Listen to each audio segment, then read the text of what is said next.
Hey, what's up, guys? So, I know a lot of questions on people's minds are is there still being money made in the travel nurse market during the pandemic? I think I can answer that and also give some predictions about the future of travel nursing and, when the pandemic's slowing down and all this stuff with the rates. So, first of all, how much is a travel nurse getting paid during the pandemic? It depends where you are. So if you are in places with low cost of living, obviously you're going to get a lower wage. If you're in states like California, where I am, you're going to get a higher cost of living or higher pay because the cost of living is higher. So you're going to get a higher tax-free stipend. I'm not really going to go into stipends in this video because, if you know anything about travel nursing, you should know a little bit about the stipends and how they work. So I'm going to go into how much I made over this past month, and then the new contract I signed. So what I did wrong and what I'm doing right currently. So if you take a look at my statements here, so I signed on for a 60-hour-a-week contract. I'm not going to say the hospital, but it's in California. It seemed to be the highest paying contract for 60 hours a week at the time. It was paying $10.9 and change, and about $1,100 of that was coming out in the tax-free stipend. So that leaves the rest to be taxed. The first number you see here, this 19,000, my recruiter or my agency screwed this up massively. It was rectified, but just kind of forget that whole number there. This number was for the modules I did, which is, negligible. So really we're looking at these top three numbers here. So I was working 60 hours a week. I was getting paid, I'll go into the details later on how much the hourly wage was and all that stuff. But essentially, I was taking home $10.9 gross, and I was getting paid $10.9 gross. I was taking home around $6,100 net, which is a lot in taxes, almost half. So, I wasn't complaining at the time because it was a good deal, but working a COVID critical care unit during a pandemic, 60 hours a week is soul draining. It's exhausting mentally, physically, every way you can possibly think about it. So when you do see the 6260 or the 6094, it's like, okay, yeah, fuck yeah, I deserve that,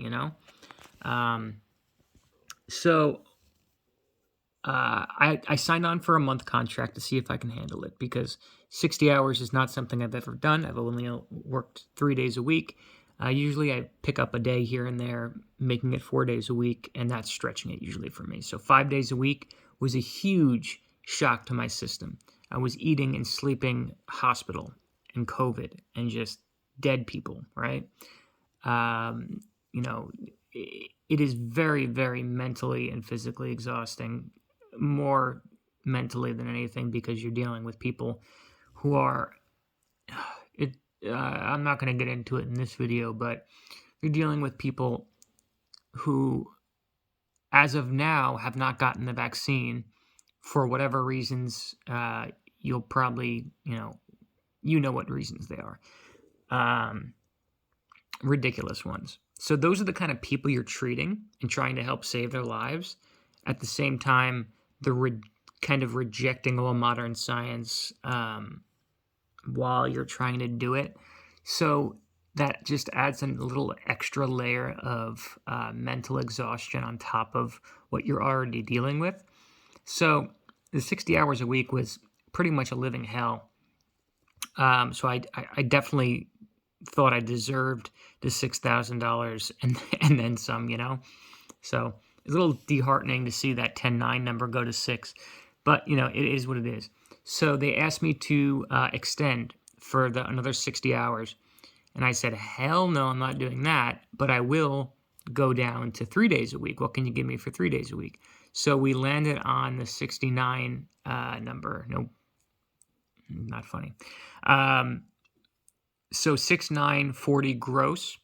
And then as you can see, I'm taking home 44, which is only, about 1.6 thousand less than the 60-hour hell I was working before. Now I'm working 36 hours and I'm only losing 1.5 thousand. This is weekly, by the way, not bi-weekly. This is weekly. So I'm only losing $1.6 thousand a week. Man, I would have freaking gave that back in an instant if I didn't have to do 60 hours a week. So if you can, and there's deals like this out there. That's what people don't realize. But you have to negotiate for them. You can't just, you can't just walk up to somebody and expect them to give you this contract. You got to fight for it. You have to know what to say, who to say it to. It's a lot of politicking. I got a call coming in right now. It's a lot of politicking. It's a lot of kissing ass. It's a lot of bullshit, right? But I would highly recommend staying away from those 60-hour fucking gigs because they are damaging to your mental health and physical health. Go for the 36 hours if you can. And again, these numbers are out there. That 69 number is out there.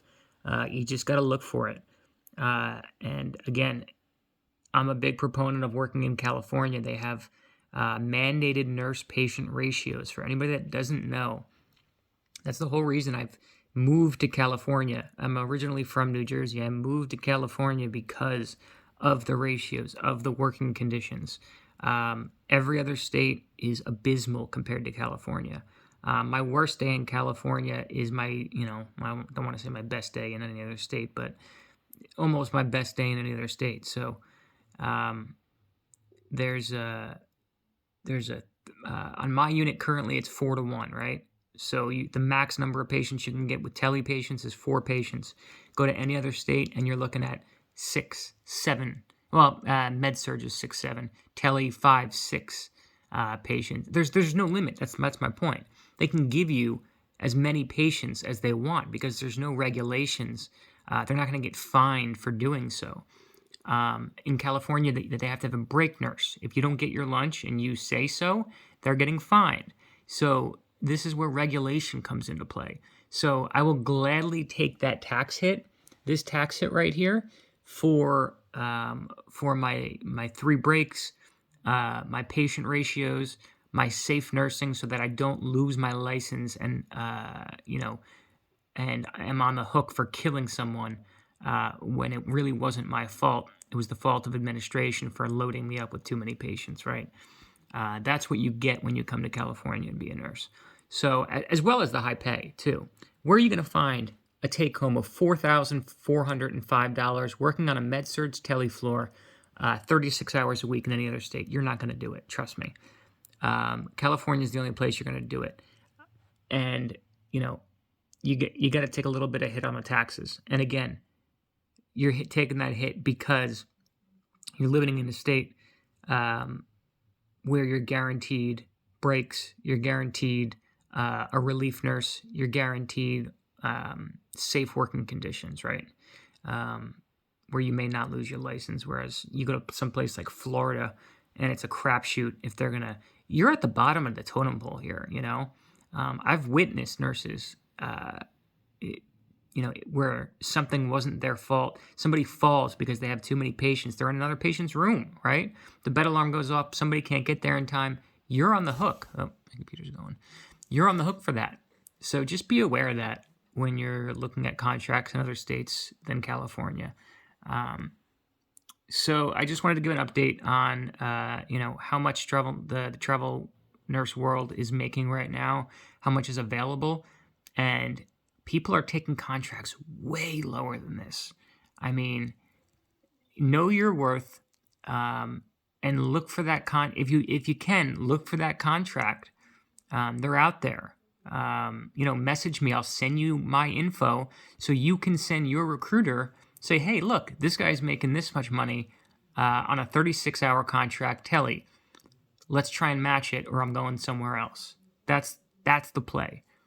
So, message me in the comments if you have any questions. Stay safe out there and have a good Thanksgiving.